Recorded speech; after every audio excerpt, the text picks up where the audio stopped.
বিশেষজ্ঞদের যে মতামত, চারটি বিকল্প এবং সর্বশেষ তাদের যে একক পরামর্শ সেটি আপনাদের সামনে আছে।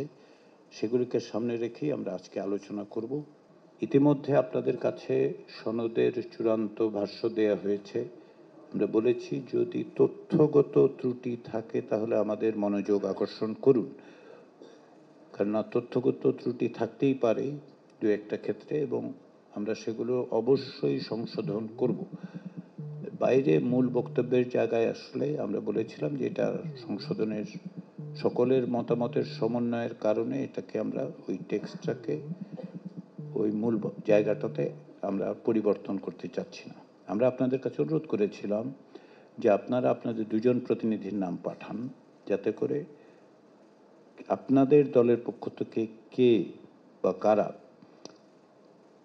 সনদে সম্মতি সূচক স্বাক্ষর দেবেন সেটা আমাদের জানা থাকা দরকার। আমরা আশা করছি এক সময় সেটা খুব স্বল্প সময়ের প্রস্তুতিতেই যাতে আমরা এই ধরনের একটা বাস্তবে স্বাক্ষরের জায়গায় যেতে পারি।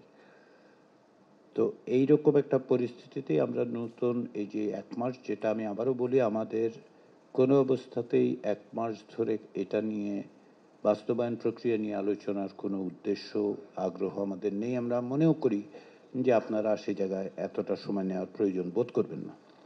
তো সেদিক থেকেই আজকের আলোচনা, এবং আপনাদের কাছে আপনাদের পুরনো বক্তব্য, 11ই সেপ্টেম্বরের বৈঠকে গৃহীত ঐকমত্য, পূর্বে বিশেষজ্ঞদের যে মতামত, চারটি বিকল্প এবং সর্বশেষ তাদের যে একক পরামর্শ সেটি আপনাদের সামনে আছে। সেগুলিকে সামনে রেখেই আমরা আজকে আলোচনা করব।